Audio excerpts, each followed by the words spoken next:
Hi, and welcome to Inside Us. In this video, we will talk about basic human anatomy and systems in human body. The human body can be studied and understood in terms of various systems, each of which is responsible for specific functions. Here are some of the major systems of the human body: skeletal system, muscular system, cardiovascular system, nervous system, respiratory system, digestive system, urinary system, endocrine system, lymphatic system, and reproductive system. To understand how these systems work, you first need to know a little bit about these systems. Number 1. The skeletal system. The skeletal system is the body system that provides structure and support for the body. It consists of bones and joints, which work together to allow movement and protect internal organs. Bones are the hard, calcified tissues that make up the skeleton. They are classified into 4 types: long bones, short bones, flat bones, and irregular bones. Bones are connected to each other at joints, which allow movement.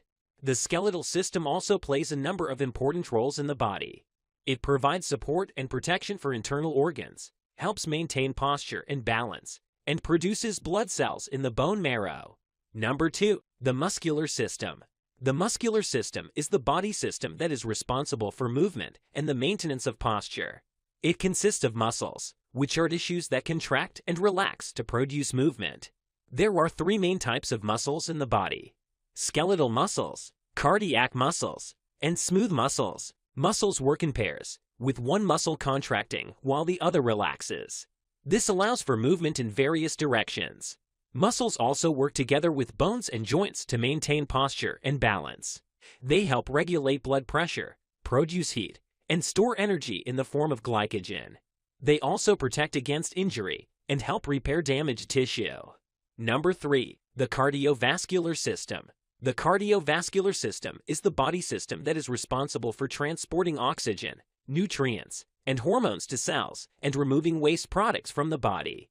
It consists of the heart, blood vessels, and blood.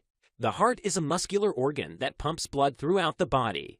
Blood vessels are the tubes that carry blood throughout the body, and blood is the fluid that circulates through the body in the blood vessels.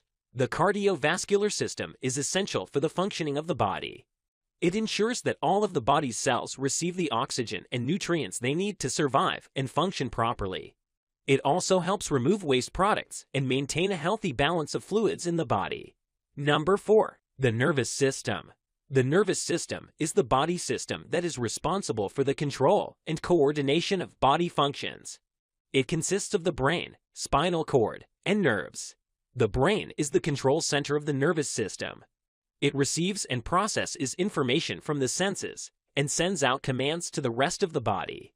The spinal cord is a long, tube-like structure that runs from the brain down through the center of the back. It carries messages between the brain and the rest of the body. Nerves are the long, thin fibers that carry messages to and from the brain and spinal cord. They are made up of bundles of nerve cells called neurons and are found throughout the body. Number 5. The respiratory system. The respiratory system is the body system that is responsible for the exchange of oxygen and carbon dioxide between the body and the environment. It consists of the lungs, trachea, and other structures. The lungs are the primary organs of the respiratory system. They are located in the chest and are responsible for the exchange of oxygen and carbon dioxide. The trachea, also known as the windpipe, is a tube-like structure that runs from the back of the throat to the lungs. It is lined with tiny hairs called cilia, which help to filter out debris from the air. Other structures of the respiratory system include the bronchi and bronchioles, which are tubes that branch off from the trachea and carry air to the alveoli, and the diaphragm, which is a sheet of muscle that separates the chest and abdomen and helps with breathing. The respiratory system plays a vital role in maintaining the body's oxygen supply and removing waste products. Number 6. The digestive system. The digestive system is the body system that is responsible for breaking down food into nutrients that can be absorbed and used by the body. It consists of the mouth, esophagus, stomach, small intestine, and large intestine. The mouth is where food enters the body and where the process of digestion begins. The mouth contains teeth, which mechanically break down food, and the tongue, which helps to mix food with saliva. The esophagus is a tube-like structure that connects the mouth to the stomach. It uses muscle contractions called peristalsis to move food down to the stomach. The stomach is a muscular sac that mixes and grinds food with stomach acid and enzymes. The small intestine is a long, narrow tube that is responsible for the majority of nutrient absorption. The large intestine is a wider tube that absorbs water and electrolytes from undigested food and forms feces, which are then eliminated from the body through the rectum and anus. The digestive system is essential for the body's ability to obtain and use nutrients from food. It also helps to eliminate waste products from the body. Number 7. The urinary system. The urinary system, also known as the renal system, is the body system that is responsible for the filtering of waste products from the blood and the excretion of these products from the body. It consists of the kidneys, ureters, bladder, and urethra. The kidneys are a pair of bean-shaped organs located in the back of the abdomen. They are responsible for filtering waste products, such as urea and creatinine. The ureters are tubes that carry urine from the kidneys to the bladder. The bladder is a muscular sac that stores urine until it is eliminated from the body through the urethra. The urethra is a tube that carries urine out of the body. In addition to removing waste products, the urinary system helps to regulate the body's electrolyte balance and blood pressure, and plays a role in the production of red blood cells. Number 8. The endocrine system. The endocrine system is the body system that is responsible for the production and secretion of hormones, which are chemical messengers that regulate various bodily functions. It consists of glands, such as the thyroid, pancreas, and adrenal glands, which produce hormones and release them into the bloodstream. The thyroid gland is located in the neck and produces hormones that regulate metabolism, the body's process of converting food into energy. The pancreas is located behind the stomach and produces hormones, such as insulin, that help regulate blood sugar levels. The adrenal glands, which are located above the kidneys, produce hormones, such as adrenaline, that help the body respond to stress. The endocrine system helps to regulate metabolism, growth and development, and the body's response to stress and other stimuli. Number 9. The lymphatic system. The lymphatic system is a body system that is responsible for the circulation of a clear fluid called lymph and the defense of the body against infection and disease. It consists of a network of vessels, called lymph vessels, that carry lymph throughout the body, as well as a number of lymphoid organs and tissues, such as the spleen, lymph nodes, and tonsils, which help to filter and remove harmful substances from the lymph. Lymph is a clear fluid that contains white blood cells called lymphocytes, which help to fight infection and disease. The lymph nodes are small, bean-shaped organs that are located throughout the body and contain immune cells that help to fight infection. The spleen is an organ located in the abdomen that filters and removes old or damaged red blood cells and platelets from the blood. The tonsils are small masses of lymphoid tissue located in the back of the throat that help to filter and remove bacteria and other harmful substances from the air we breathe. The lymphatic system plays a vital role in the body's immune system and helps to protect the body against infection and disease. It also helps to maintain fluid balance in the body by returning excess fluid from the tissues back into the bloodstream. Number 10. The reproductive system. The reproductive system is the body system that is responsible for the production and transportation of gametes, sex cells, and the reproduction of offspring. In males, the reproductive system consists of the testes, which produce sperm, and the penis, which transports sperm during sexual intercourse. In females, the reproductive system consists of the ovaries, which produce eggs, and the uterus, which provides a place for a fertilized egg to develop into a baby. The testes are a pair of male reproductive organs located in the scrotum. They produce sperm and the hormone testosterone, which helps to regulate male secondary sexual characteristics, such as facial hair and a deeper voice. The penis is a male reproductive organ that is responsible for the transportation of sperm during sexual intercourse. It is made up of spongy tissue that becomes engorged with blood during sexual arousal, causing it to become erect.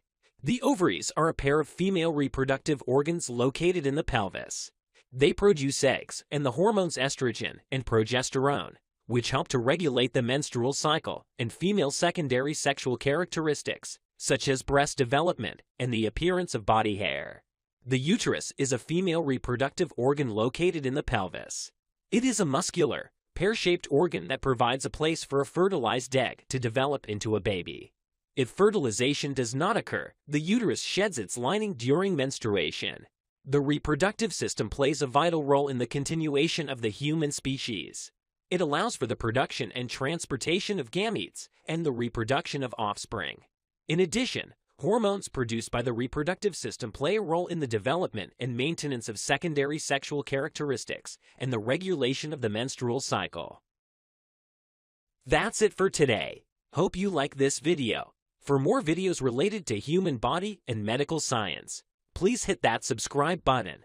See you in the next one. Hi, and welcome to Inside Us. In this video, we will dive deep into skeletal system and its role in the formation of human body. The skeletal system is the body system that provides structure and support for the body. It consists of bones and joints, which work together to allow movement and protect internal organs. Bones are the hard, calcified tissues that make up the skeleton. They are classified into 4 types: long bones, short bones, flat bones, and irregular bones. Long bones are found in the arms, legs, and fingers. They have a long shaft with rounded ends called epiphyses. The epiphyses contain the growth plates, also called epiphyseal plates, which are responsible for bone growth during development. Long bones provide support and leverage for movement.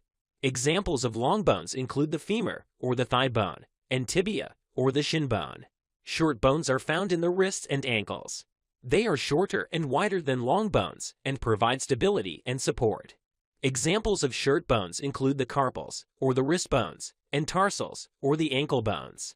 Flat bones are thin and flat, with 2 parallel surfaces. They protect internal organs and provide a surface for muscle attachment. Examples of flat bones include the sternum, or the breastbone, and ribs. Irregular bones have complex shapes and serve a variety of functions. Examples of irregular bones include the vertebrae, or the spinal bones, and hip bones. Bones are connected to each other at joints, which allow movement and help to maintain the body's posture and balance.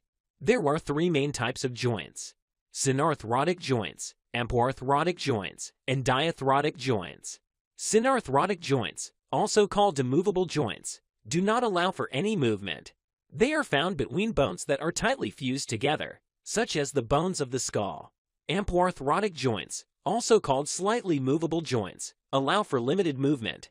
They are found in bones that are connected by fibrous tissue, such as the vertebrae. Diarthrotic joints, also called freely movable joints, allow for a wide range of movement. They are further classified into 4 main types. Ball and socket joints, such as the hip and shoulder joints, allow for a wide range of movement in multiple planes. Hinge joints, such as the elbow and knee joints, allow for movement in one plane, similar to the way a door hinges. Pivot joints, such as the joint between the first 2 cervical vertebrae, the atlas and axis, allow for rotational movement. Gliding joints, such as the joints between the carpals wrist bones, allow for sliding movement. Joints are held together by a combination of bones, ligaments, tendons, and muscles. Ligaments are strong, fibrous bands of connective tissue that connect bones to other bones. Tendons are fibrous cords of connective tissue that connect muscles to bones. Muscles produce movement by contracting and relaxing, which causes movement at the joint. Joints can be affected by a number of conditions, such as arthritis, which is a group of conditions that cause inflammation and pain in the joints, and osteoporosis, which is a condition that causes bones to become weak and brittle. The skeletal system plays a number of important roles in the body, including support. The skeletal system provides structural support for the body and helps to maintain posture and balance.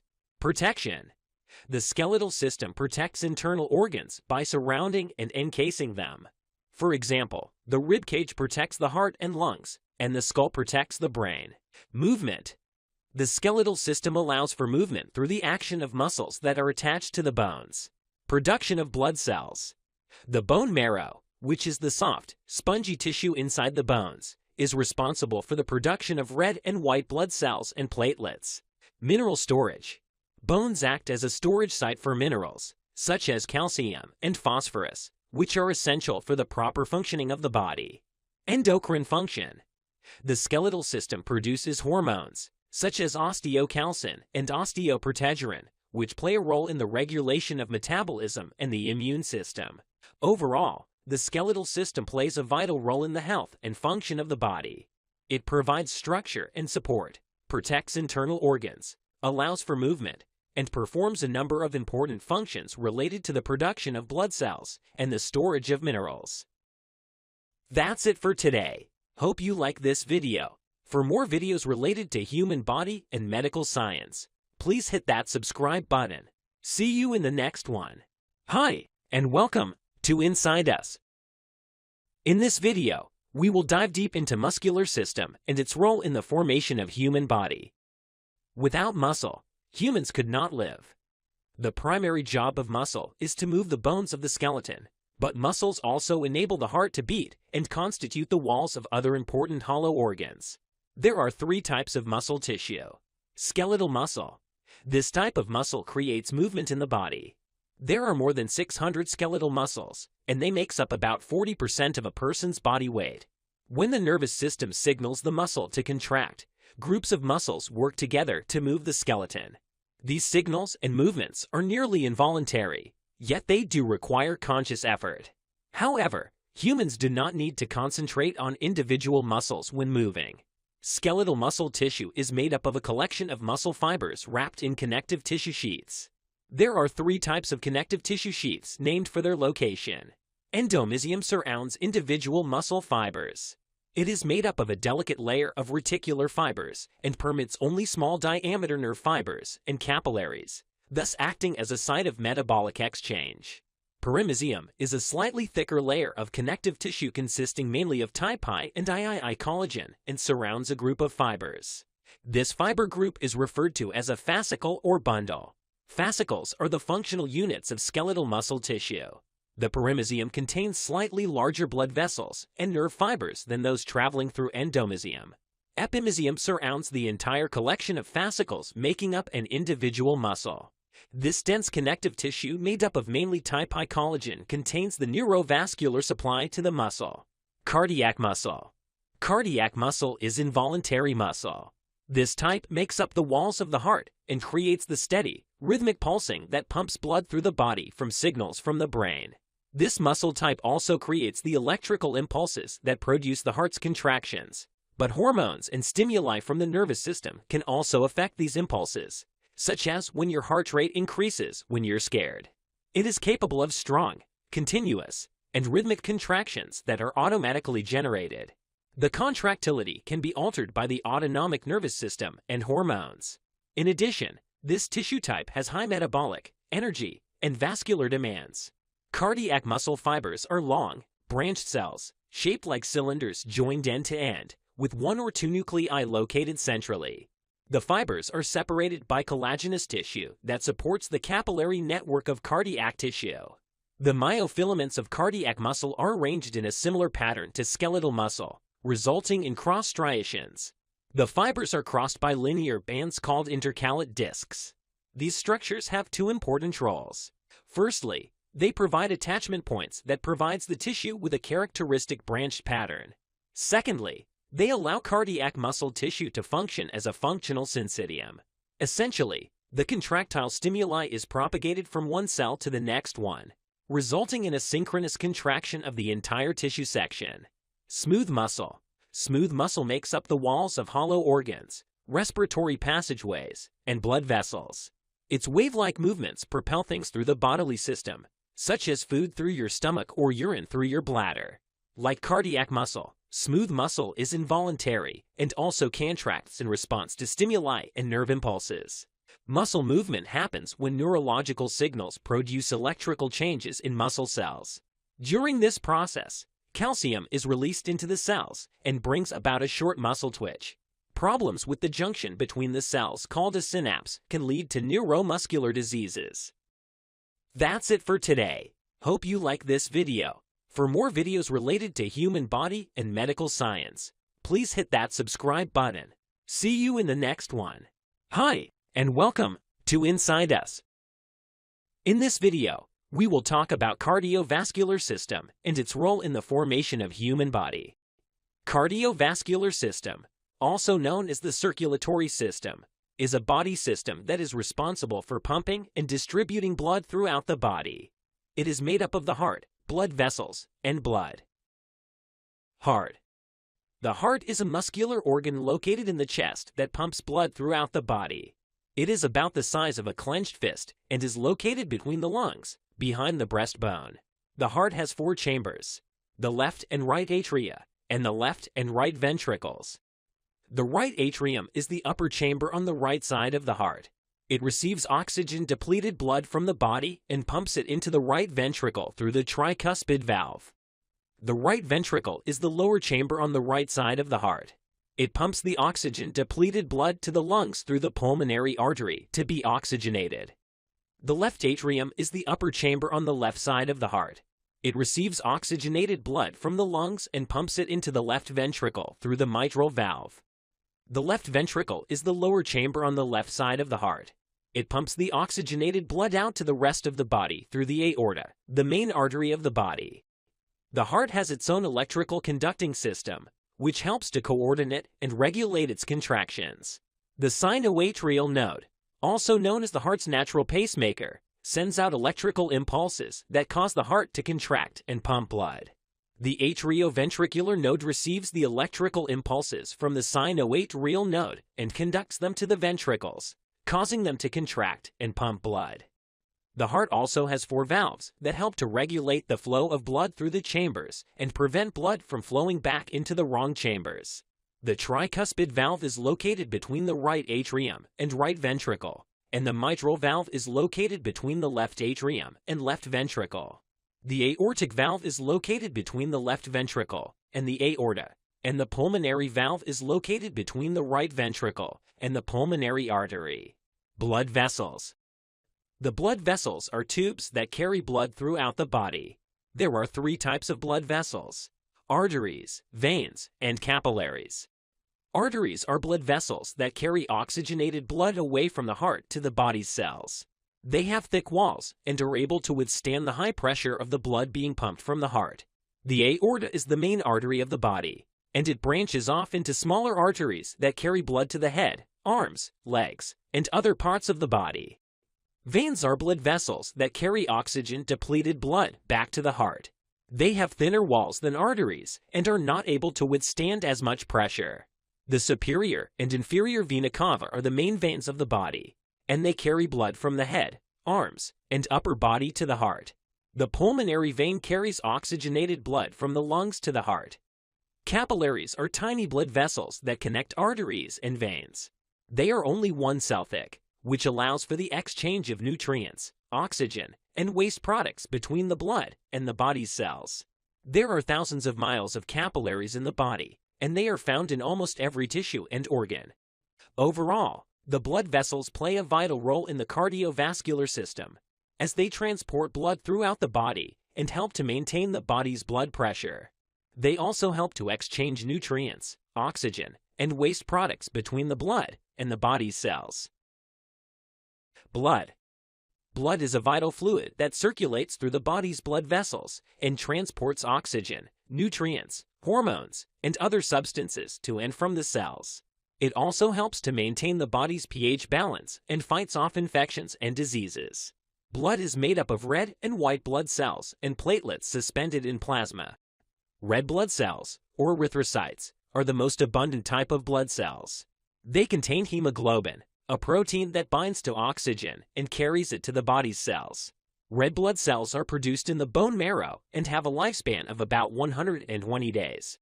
White blood cells, or leukocytes, are responsible for defending the body against infection and disease. There are several different types of white blood cells, including neutrophiles, monocytes, lymphocytes, and eosinophils. White blood cells are produced in the bone marrow and have a lifespan of several days to a few months. Platelets, or thrombocytes, are small, irregularly shaped cells that are involved in blood clotting. When a blood vessel is damaged, Platelets clump together to form a clot that helps to stop the bleeding. Platelets are produced in the bone marrow and have a lifespan of about 10 days. Plasma is the yellowish fluid component of blood that makes up about 55% of its volume. It is made up of water, proteins, nutrients, hormones, and other substances. Plasma helps to transport red and white blood cells and platelets throughout the body and plays a vital role in maintaining the body's blood pressure. Overall, blood plays a vital role in the body's overall health and well-being. It transports oxygen, nutrients, hormones, and other substances to and from the cells and helps to maintain the body's pH balance. It also helps to defend the body against infection and disease and plays a role in blood clotting. Overall, the cardiovascular system plays a vital role in maintaining the body's overall health and well-being. It helps to oxygenate the body's cells, remove waste products, and transport nutrients, hormones, and other substances throughout the body. That's it for today. Hope you like this video. For more videos related to human body and medical science, please hit that subscribe button. See you in the next one. Hi, and welcome to Inside Us. In this video, we will talk about nervous system and its role in the formation of human body. The nervous system is a complex network of tissues and organs that coordinate the functions of the body.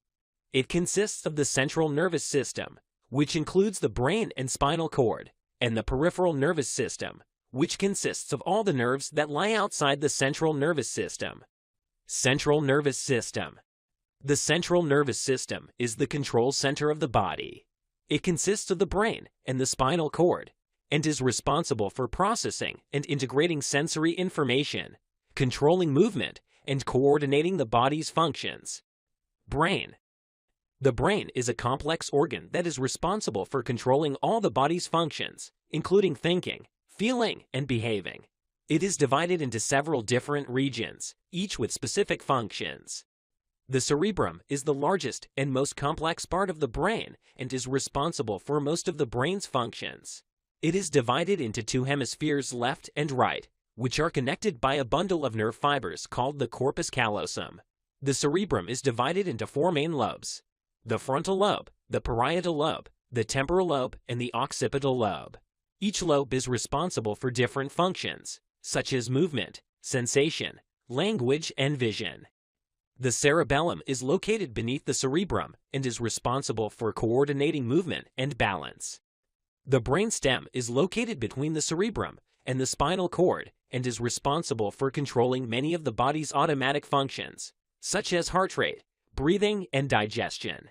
It is also involved in the control of sleep, wakefulness, and consciousness. The hippocampus is located within the brain and is responsible for forming and storing memories.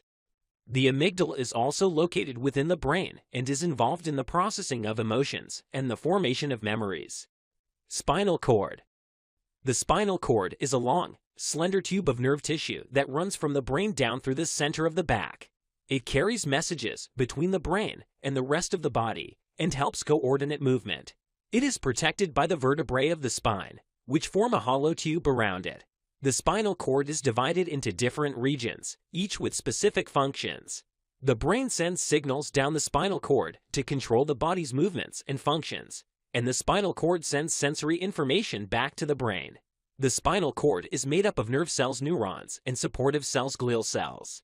The neurons are responsible for carrying messages to and from the brain, while the glial cells provide support and protection for the neurons. Peripheral nervous system. The peripheral nervous system is one of the two components that make up the nervous system of human body. It consists of nerves and ganglia, which lie outside the brain and the spinal cord. The main function of the peripheral nervous system is to connect the central nervous system to the limbs and organs, essentially serving as a relay between the brain and spinal cord and the rest of the body. The peripheral nervous system can be divided into the somatic nervous system and the autonomic nervous system. The somatic nervous system. The somatic system is the part of the peripheral nervous system responsible for carrying sensory and motor information to and from the central nervous system. The somatic system is responsible for transmitting sensory information as well as for controlling voluntary movement. This system contains two major types of neurons. Motor neurons, also called efferent neurons. Motor neurons carry information from the brain and spinal cord to muscle fibers throughout the body. These motor neurons allow us to take physical action in response to stimuli in the environment. Sensory neurons, also called afferent neurons. Sensory neurons carry information from the nerves to the central nervous system. The sensory neurons allow us to take in sensory information and send it to the brain and spinal cord. The autonomic nervous system. The autonomic system is the part of the peripheral nervous system that's responsible for regulating involuntary body functions, such as blood flow, heartbeat, digestion, and breathing. In other words, it is the autonomic system that controls aspects of the body that are usually not under voluntary control. This system allows these functions to take place without needing to consciously think about them happening.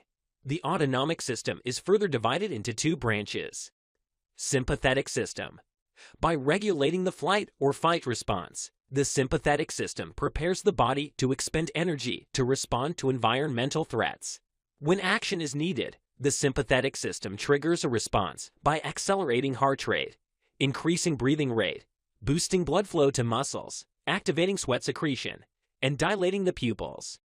Parasympathetic system.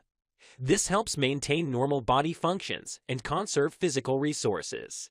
Once a threat has passed, this system will slow the heart rate, slow breathing, reduce blood flow to muscles, and constrict the pupils. This allows the body to return to a normal resting state. That's it for today. Hope you like this video. For more videos related to human body and medical science, please hit that subscribe button. See you in the next one. Hi, and welcome to Inside Us. In this video, we will talk about respiratory system and its role in the formation of human body. The respiratory system is a group of organs responsible for taking in oxygen, eliminating carbon dioxide, and maintaining proper pH balance in the body. It consists of the nasal cavity, pharynx, larynx, trachea, bronchi, bronchioles, and alveoli. Nasal cavity. The nasal cavity is a hollow space in the head that is located above and behind the nose. It is lined with a moist, thin membrane called the mucosa, which is rich in blood vessels and contains tiny hair-like structures called cilia. These cilia help to filter out dirt and other particles that may be inhaled. The nasal cavity has several functions. It warms and moistens the air that is breathed in, which helps to keep the respiratory tract moist and prevents the mucosa from drying out. It also filters the air, removing dust, pollen, and other particles that may be harmful to the body. The nasal cavity is lined with tiny hair-like structures called cilia that help to sweep these particles out of the airway and prevent them from entering the lungs. The nasal cavity also helps to detect odors. It contains small, sensitive cells called olfactory neurons, which are responsible for detecting and identifying different smells. When an odorant molecule is inhaled, it binds to receptors on the olfactory neurons, triggering a response that is sent to the brain. The brain then interprets the signal as a specific smell. Pharynx. The pharynx, also known as the throat, is a muscular tube that extends from the base of the skull to the esophagus and larynx. It serves as a common passageway for both air and food and plays a vital role in the respiratory and digestive systems. The pharynx is divided into three regions: the nasopharynx, oropharynx, and laryngopharynx. The nasopharynx is the upper part of the pharynx that is located behind the nasal cavity. It is separated from the nasal cavity by the soft palate, which is a muscular structure that moves up and down to close off the nasal cavity when we swallow. The oropharynx is the middle part of the pharynx and is located behind the mouth. The laryngopharynx is the lower part of the pharynx and is located behind the larynx. The pharynx is lined with a mucous membrane that helps to moisten and protect the tissues. It contains several small muscles that help to move food and liquids from the mouth to the esophagus and to prevent them from entering the respiratory system. The pharynx also contains the tonsils, which are small, round masses of lymphoid tissue that help to defend the body against infection. The pharynx also plays a role in speech, as the sound waves that are produced by the larynx pass through it on their way out of the body. Larynx. The larynx, also known as the voice box, is a muscular organ located at the top of the trachea or the windpipe. It is responsible for producing sound, protecting the trachea from foreign objects, and regulating the flow of air to and from the lungs. The larynx contains the vocal cords, which are two bands of elastic tissue that stretch across the larynx and vibrate when air passes through them. The vibrations of the vocal cords produce sound waves, which are then modified by the surrounding structures of the larynx, such as the tongue, lips, and teeth to produce speech. The pitch of the sound produced by the vocal cords depends on their tension and thickness. The larynx also contains the epiglottis, a flap of cartilage that covers the opening to the trachea when we swallow. This helps to prevent food and liquids from entering the airway and lungs. The larynx also has a series of small muscles that help to open and close the opening to the trachea called the glottis and to control the flow of air. In addition to its role in speech and protection of the airway, the larynx also plays a role in maintaining the proper pH balance in the body. It does this by controlling the rate of respiration, which is the process of exchanging oxygen and carbon dioxide in the body. Trachea. The trachea, also known as the windpipe, is a tube-like structure that extends from the larynx voice box to the bronchi in the lungs. It is composed of rings of cartilage that help to keep the trachea open and prevent it from collapsing. The trachea is lined with a mucous membrane that helps to moisten and protect the tissues. It is also lined with small hair-like structures called cilia that help to sweep mucus and other debris out of the airway. The trachea is about 4 inches long and about 1 inch in diameter. It is divided into two main branches, called the bronchi, which lead to the right and left lungs. The trachea and bronchi are part of the respiratory system and are responsible for carrying air to and from the lungs. Bronchi. The bronchi are the two main air tubes that branch off the trachea and lead to the lungs. Each bronchus enters a lung and divides into smaller tubes called bronchioles, which in turn divide into even smaller tubes called alveoli. The bronchi and bronchioles make up the bronchial tree, which is responsible for distributing air to the alveoli. The bronchi are lined with a mucous membrane that helps to moisten and protect the tissues. They also contain tiny hair-like structures called cilia and mucus-producing cells that help to filter out dirt and other particles that may be inhaled. The cilia and mucus work together to sweep these particles out of the bronchi and prevent them from entering the lungs. The bronchi also contain small muscles that help to control the flow of air to and from the lungs. During inhalation, the muscles in the bronchi relax and the walls of the bronchi expand, allowing air to flow in. During exhalation, the muscles in the bronchi contract and the walls of the bronchi narrow, forcing air out of the lungs. That's it for today.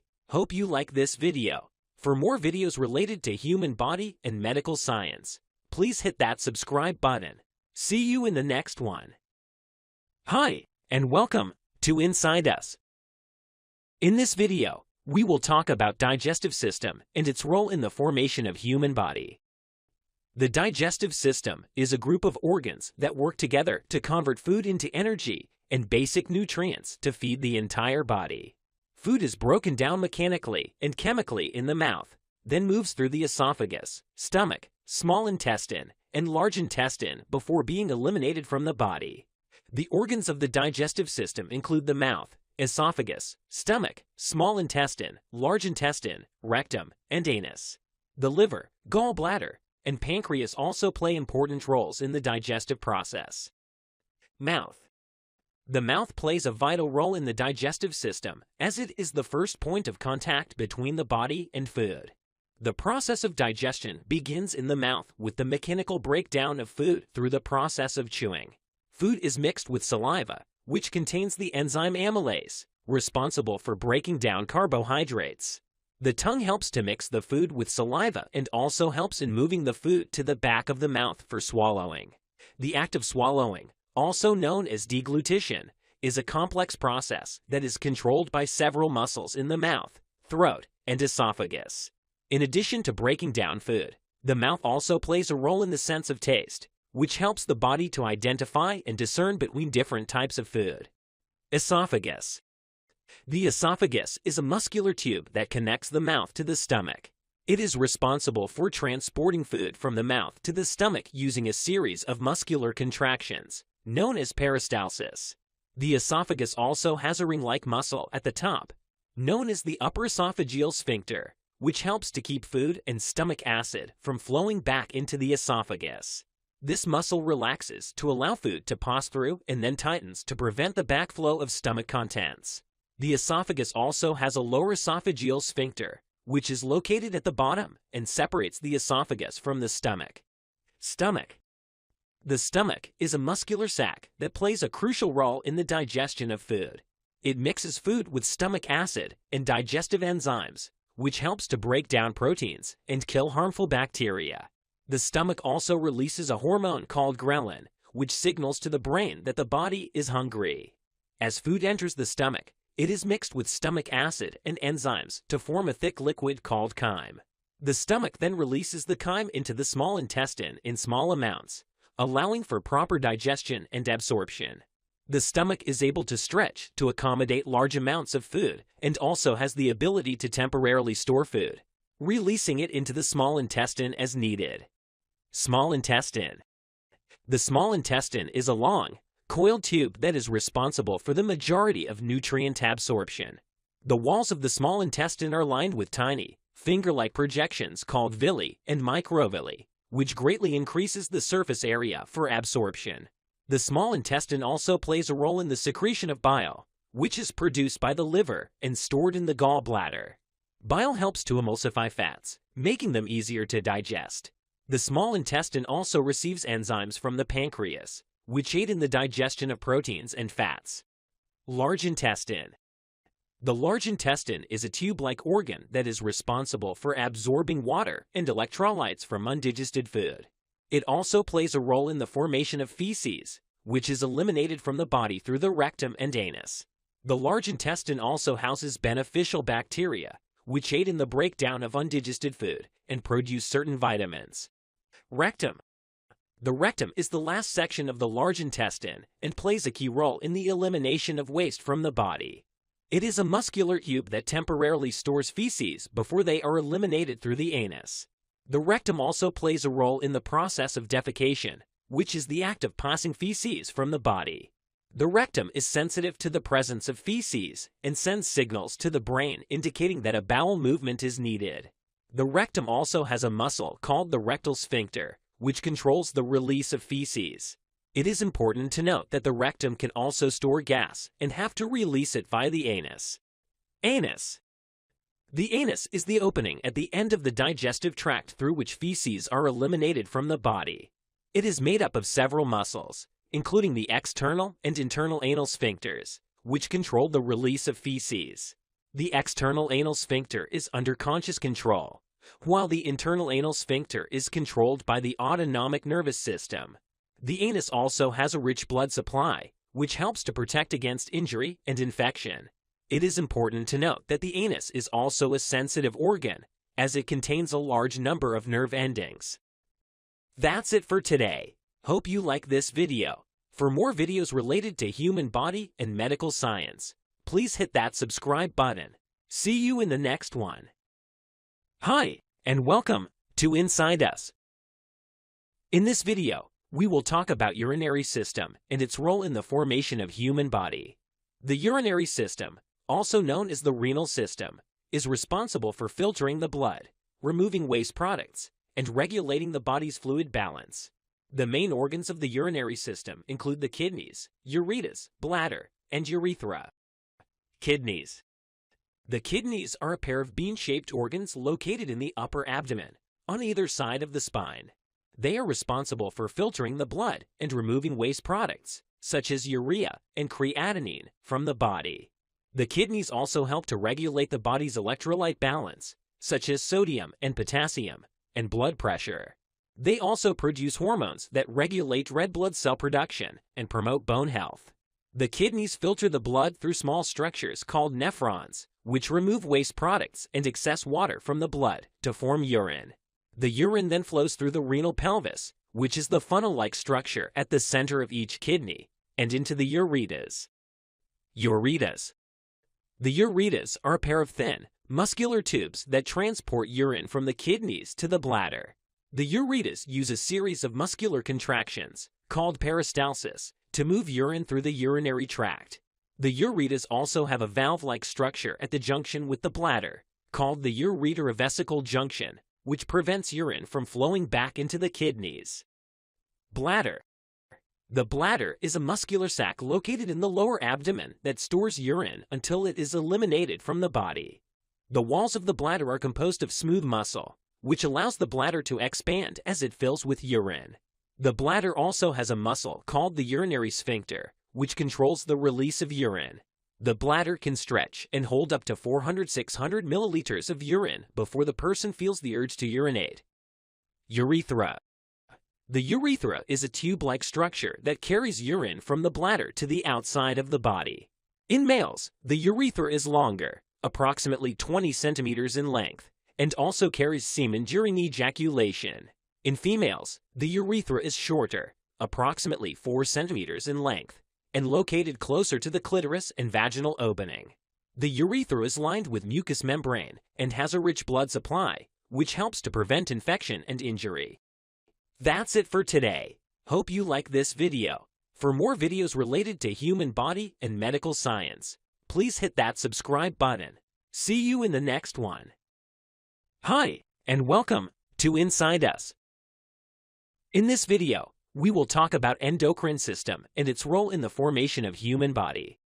The endocrine system is a complex network of glands and hormones that regulate various bodily functions, including growth, development, metabolism, and reproduction. The endocrine system works closely with the nervous system to help the body respond to changes in the environment. Pituitary gland. The pituitary gland, also known as the master gland, is located at the base of the brain and plays a key role in regulating the endocrine system.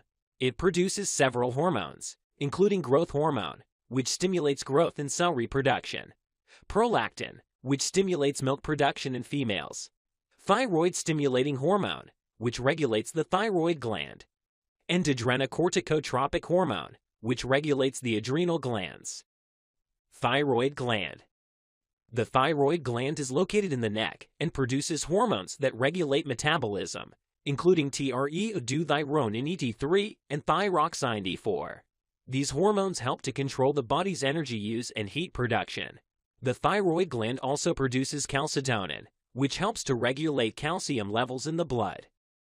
Parathyroid gland.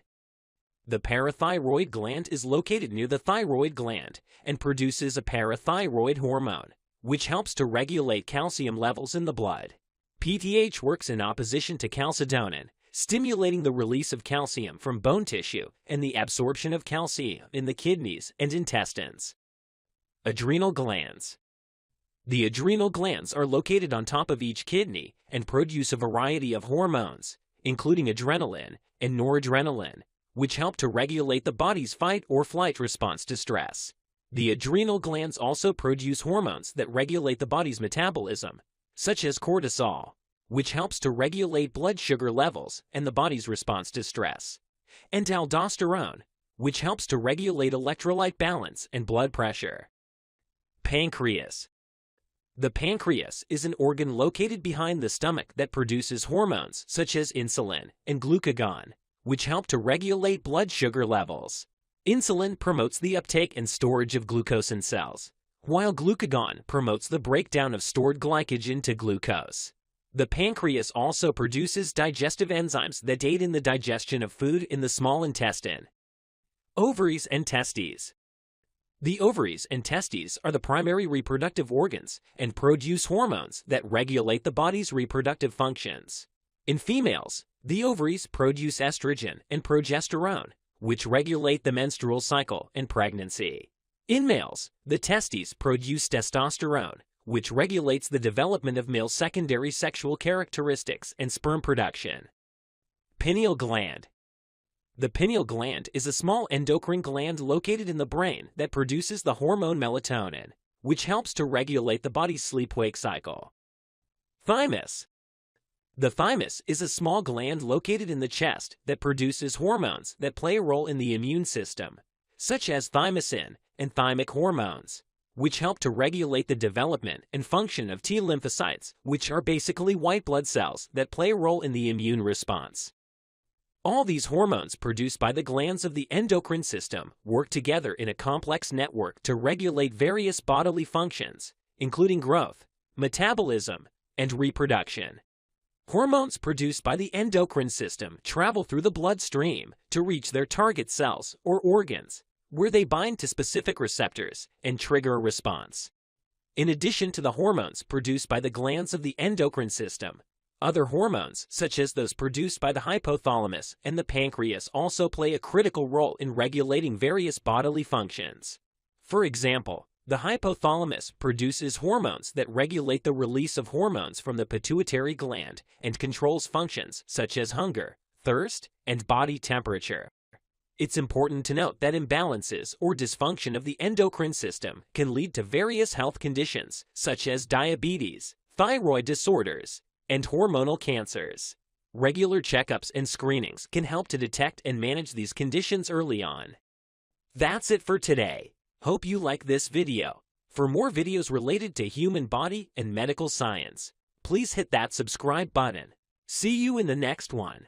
Hi, and welcome to Inside Us. In this video, we will talk about lymphatic system and its role in the formation of human body. The lymphatic system is a crucial part of the body's immune system and helps to protect the body against disease and infection. It is a network of vessels, organs, and tissues that help to remove waste and toxins from the body, as well as playing a crucial role in the immune system. Lymph vessels. The lymph vessels are a network of thin-walled vessels that run parallel to the circulatory system. They transport a clear, watery fluid called lymph, which contains immune cells and waste products from the body's tissues. The lymph vessels have one-way valves that help to prevent the backflow of lymph and rely on muscle contractions and breathing to move the lymph through the vessels. The lymph vessels also pick up excess fluids, proteins, and other materials that leak out of the blood vessels and return them back to the bloodstream. Lymph nodes. The lymph nodes are small, bean-shaped structures located throughout the body, particularly in the neck, armpit, groin, and abdomen. They act as filters for the lymph, trapping any foreign substances such as bacteria or cancer cells. The immune cells in the lymph nodes then work to destroy these harmful substances. The lymph nodes also have a rich blood supply, which helps to nourish and support the immune cells. Spleen. The spleen is an organ located in the upper left abdomen that acts as a filter for the blood, similar to the lymph nodes. It also plays a role in the production and storage of white blood cells, particularly lymphocytes and monocytes. The spleen also helps to remove old or damaged red blood cells and platelets from the circulation. Thymus. The thymus is a gland located in the chest that is responsible for the production and maturation of a type of white blood cells called T lymphocytes, which play a crucial role in the immune response.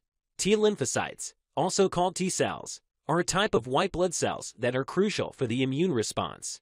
They are produced in the bone marrow and mature in the thymus. Tonsils.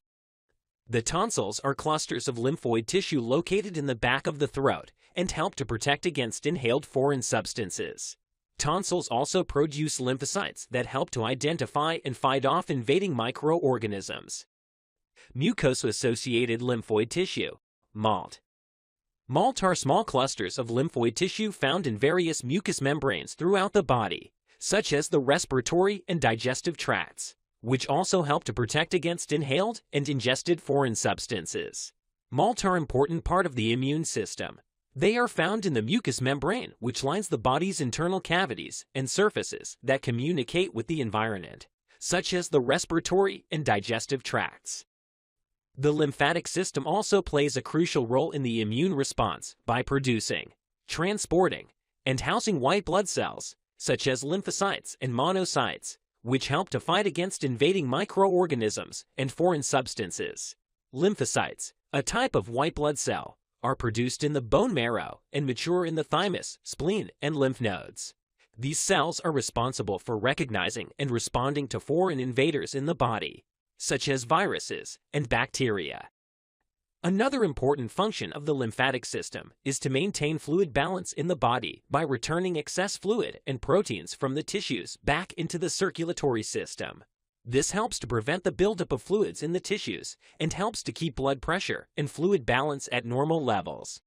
It is important to note that disorders of the lymphatic system, such as lymphedema, which is swelling caused by a buildup of lymph in the tissues, and lymphoma, which is a type of cancer that affects the lymphatic system, can occur. Lymphedema can occur due to injury, surgery, radiation therapy, or congenital defects that affect the lymphatic vessels. It can cause swelling in the limbs, face, or other parts of the body. Lymphoma is a cancer of the lymphatic system, which can affect the lymph nodes, spleen, and other organs. Symptoms include swollen lymph nodes, fever, night sweats, weight loss, and fatigue. The lymphatic system also plays a critical role in the body's response to inflammation, which is a natural response to injury or infection. Inflammation occurs when the immune cells in the lymphatic system respond to harmful stimuli such as pathogens or damaged cells. The immune cells release chemicals that cause the blood vessels to dilate, increasing blood flow to the affected area and bringing in more immune cells to help fight the infection. In addition to its role in the immune system and fluid balance, the lymphatic system also plays a crucial role in the body's fat metabolism. It helps to transport fats from the small intestine to the bloodstream, where they can be used as energy or stored. Overall, the lymphatic system is a vital part of the body's overall health and well-being. It helps to protect the body against disease and infection, maintain fluid balance, and play a role in the body's immune response, fat metabolism, and other important functions. It is important to take care of the lymphatic system by maintaining a healthy diet, staying active, and avoiding smoking and excessive alcohol consumption. It's also important to have regular checkups and screenings to detect any possible disorders or diseases of the lymphatic system as early as possible. In addition to traditional medical treatments, there are also alternative therapies such as manual lymphatic drainage massage, compression therapy, and exercise programs specifically designed for individuals with lymphedema. MLD massage is a gentle, rhythmic massage technique that helps to stimulate the flow of lymph, reduce swelling, and improve the function of the affected limb. Compression therapy, using specially designed compression garments, helps to reduce swelling and improve the circulation of lymph. It is also important to take care of the lymphatic system by avoiding activities that may cause damage to the lymphatic vessels, such as extreme heat, sunburns, and insect bites. It's also important to avoid activities that may cause injury or damage to the lymph nodes, such as excessive alcohol consumption and smoking. Overall, the lymphatic system is a complex and vital part of the body that plays a crucial role in the body's overall health and well-being. It is important to take care of the lymphatic system by maintaining a healthy lifestyle, staying active, and having regular checkups to ensure its proper functioning. That's it for today. Hope you like this video. For more videos related to human body and medical science, please hit that subscribe button. See you in the next one. Hi, and welcome to Inside Us. In this video, we will talk about integumentary system and its role in the formation of human body. The integumentary system is the body's largest organ and is made up of the skin, hair, nails, and glands. It plays a vital role in protecting the body from the outside environment, regulating temperature, and sensing touch, pressure, and pain. Skin. The skin is the body's largest organ and is made up of 3 layers: the epidermis, dermis, and subcutaneous tissue. The epidermis is the outermost layer and is composed of dead skin cells that provide a barrier against the outside environment. The epidermis also contains various specialized cells, such as melanocytes, which produce the pigment melanin, and Langerhans cells, which play a role in the immune response. The dermis is the middle layer and contains blood vessels, nerves, and hair follicles. The dermis also contains various structures such as sebaceous glands, sweat glands, and hair follicles. The subcutaneous tissue is the innermost layer and is made up of fat and connective tissue. The subcutaneous tissue helps to insulate the body, store energy, and also contains blood vessels and nerves. Hair. Hair is made up of dead keratinized cells and is found all over the body, with the exception of the palms of the hands and soles of the feet. Hair provides insulation and protects the skin from UV radiation and physical damage. Each hair follicle contains a small bundle of muscles that can contract to cause goosebumps. Nails. Nails are made up of keratinized cells and protect the tips of the fingers and toes. They also aid in grasping and manipulating objects. Nails are formed in the matrix, which is the base of the nail, and are pushed forward as new cells form. The nails are composed of several layers of hard, compacted keratin, a protein that makes up hair and other parts of the body. Nails also have a pink color due to the presence of blood vessels in the underlying skin. Glands. The integumentary system also includes various glands, such as sweat and oil glands, which help to regulate body temperature and moisturize the skin. The sweat glands produce sweat, which cools the body through evaporation. Sweat contains water, salt, and other waste products. The oil glands produce sebum, which moisturizes the skin and hair. Sebum is an oily substance that helps to keep the skin and hair soft and supple. Sensory receptors. The integumentary system also contains various sensory receptors, such as Merkel cells, Meissner corpuscles, Pacinian corpuscles, and free nerve endings, which help to sense touch, pressure, and pain. These receptors are located in the epidermis and dermis layers of the skin and send signals to the brain through the nervous system. In addition to its functions, the integumentary system also plays a role in the body's immune response by protecting against invading microorganisms and alerting the immune system to the presence of foreign substances. The skin also plays a role in vitamin D production, which is essential for bone health. It's important to take care of the integumentary system by maintaining a healthy diet, staying hydrated, and protecting the skin from excessive sun exposure and other environmental factors that can cause damage. Regular checkups and screenings can help to detect any disorders or diseases of the integumentary system as early as possible. Overall, the integumentary system is a complex and vital part of the body that plays a crucial role in protecting the body from the outside environment, regulating temperature, and sensing touch, pressure, and pain. It also plays a role in the body's immune response, vitamin D production, and other important functions. It is important to take care of the integumentary system by maintaining a healthy lifestyle and regular checkups to ensure proper function. That's it for today. Hope you like this video. For more videos related to human body and medical science, please hit that subscribe button. See you in the next one. The human heart is an incredible organ. It begins beating just a few weeks after conception and continues tirelessly, day and night, for the rest of your life. But here's the biological mystery. How can the heart beat continuously without getting tired? Let's explore the science behind this remarkable endurance. First, it's important to understand that the heart is made of a special type of muscle tissue called cardiac muscle. This muscle is involuntary, meaning it works without conscious control, and it's structurally and functionally distinct from the skeletal muscles that move your limbs. Unlike skeletal muscles, which contract forcefully and then need rest, cardiac muscle is optimized for continuous rhythmic contractions. It is built not for speed or strength, but for endurance and reliability. One key reason the heart doesn't tire is its high mitochondrial density. Mitochondria are the organelles responsible for producing adenosine triphosphate, the energy currency of the cell. In skeletal muscle, mitochondria may take up about 2 to 8% of cell volume. But in cardiac muscle, mitochondria occupy roughly 30 to 40% of the cell's volume.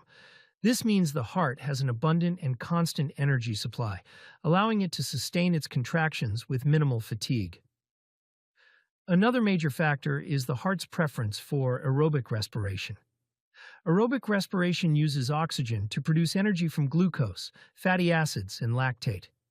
Unlike anaerobic respiration, which leads to the buildup of lactic acid and causes muscle fatigue, aerobic metabolism is clean and efficient, producing much more ATP per molecule of glucose, and without harmful byproducts.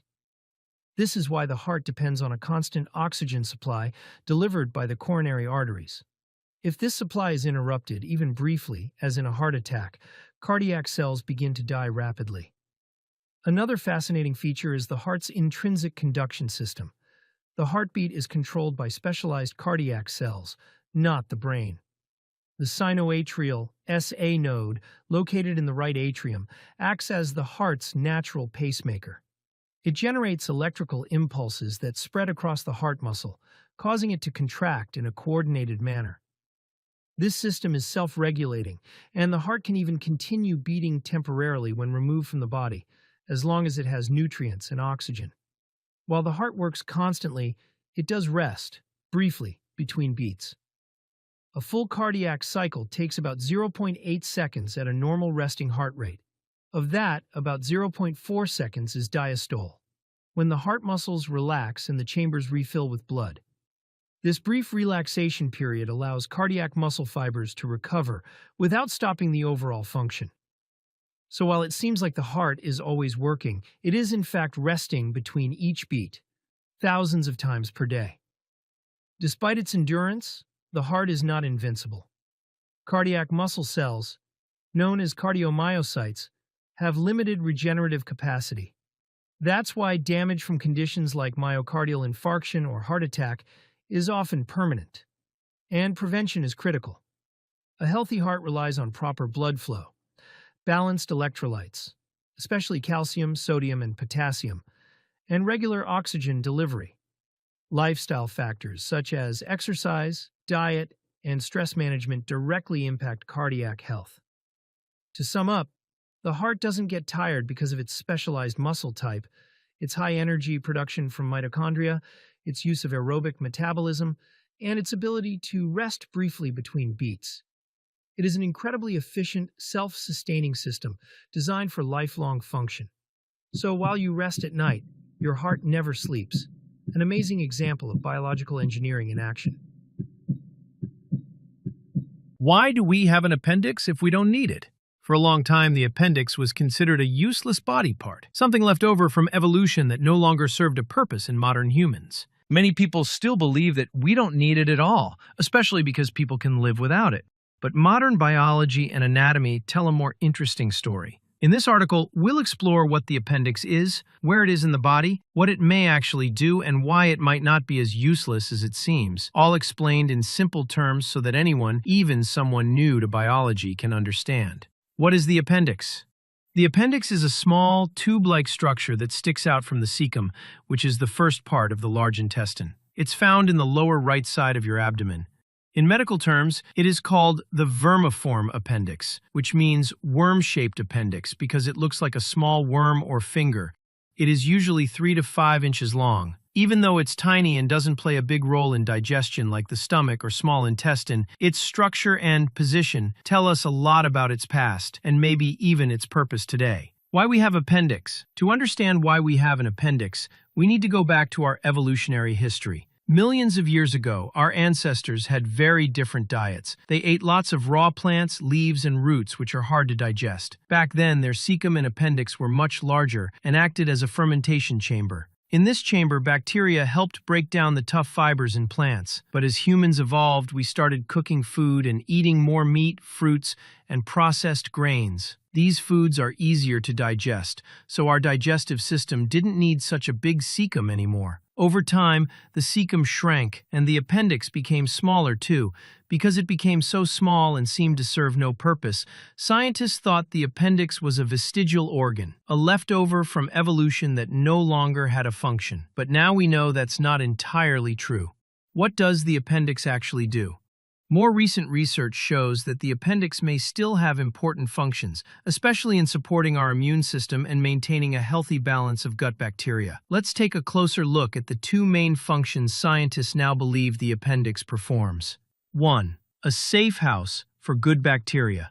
Your digestive tract, especially the colon, is home to trillions of good bacteria. These bacteria help break down food, produce vitamins, and protect you from harmful germs. When you get a serious stomach infection, for example, severe diarrhea caused by food poisoning, most of these good bacteria get flushed out of your intestines. That's when the appendix steps in. Because the appendix is a narrow, closed-end tube attached to the side of the cecum, it's protected from the main flow of waste. It acts like a safe storage area where some of these helpful bacteria can hide during an infection. Once the infection is over and your gut is empty, the bacteria from the appendix can come out and repopulate the rest of the colon, helping your digestive system return to normal faster. Think of the appendix like a backup tank for your gut's bacteria, small, quiet, but helpful when needed. 2.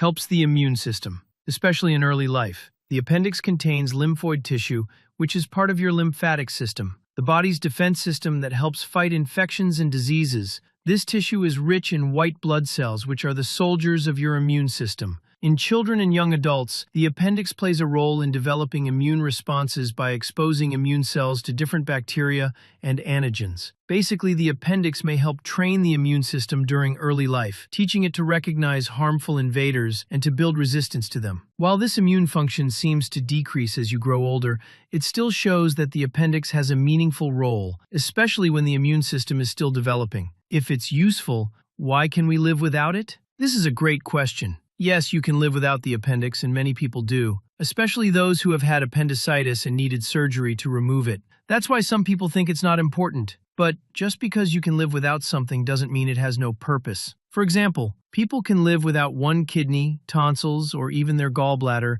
but those organs all do helpful things. The body is amazing because it can adapt and compensate when one part is removed, especially with good health care, clean water, and proper nutrition. However, in places where people don't have access to clean water or medical care, the appendix might play a more important role in gut health and recovery from infections. What is appendicitis? Appendicitis is when the appendix becomes inflamed and infected. It usually happens when something blocks the opening of the appendix, like hard stool, swelling, or bacteria. When blocked, the appendix fills with pus, a thick fluid full of white blood cells and bacteria, and this causes pain and swelling. If not treated quickly, the appendix can burst, which can spread infection to the rest of the abdomen, a dangerous condition called peritonitis. Symptoms of appendicitis include sudden pain in the lower right belly, fever, nausea and vomiting, loss of appetite. Treatment usually involves removing the appendix through surgery, a procedure called an appendectomy. Final thoughts? In human anatomy, every part of the body has a story. The appendix may be small and often ignored, but it's not useless. It helps protect and support our digestive and immune systems, especially in ways we didn't fully understand until recently. So the next time someone says, "Why do we even have an appendix if we don't need it?" you can confidently say, "Actually, the appendix stores good bacteria and helps our immune system, especially when we're young." Even the smallest parts of the body can have quiet, important jobs. Hi. Welcome to Inside Us. In this video, we will talk about neck and head muscles or their lateral flexion.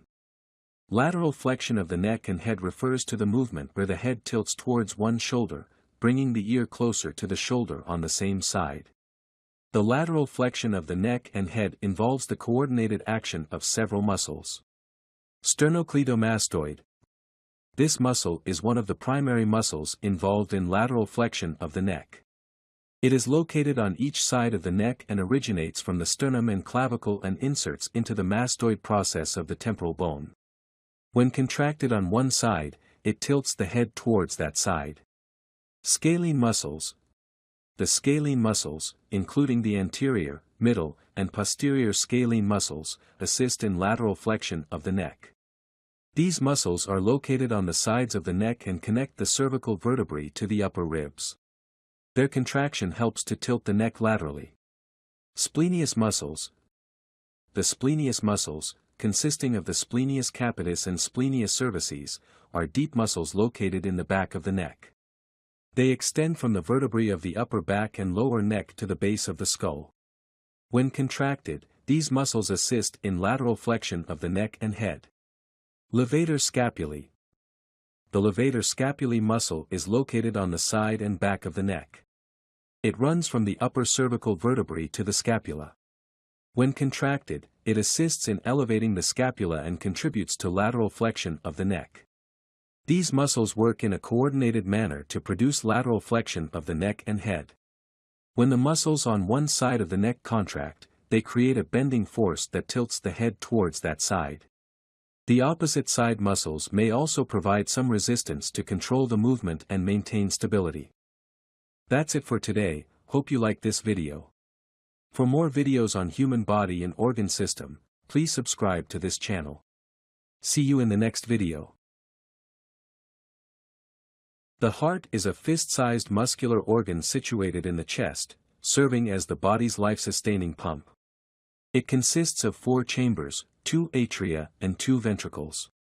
Its primary function is to circulate blood, with the right side receiving non-oxygenated blood and sending it to the lungs for oxygenation, while the left side receives oxygen-rich blood and distributes it throughout the body. Crucial to this process are the heart's valves, ensuring proper blood flow. The heart's rhythm is controlled by an electrical system, led by the sinoatrial node. Maintaining heart health through a balanced lifestyle is vital, as the heart tirelessly pumps about 2,000 gallons of blood daily, making it a crucial player in our overall well-being. Let's talk about basic anatomy of the heart. Heart wall. The heart has a strong wall made of muscle called the myocardium. This muscle is covered by layers and protected by a special bag called the pericardium. The pericardium is made of strong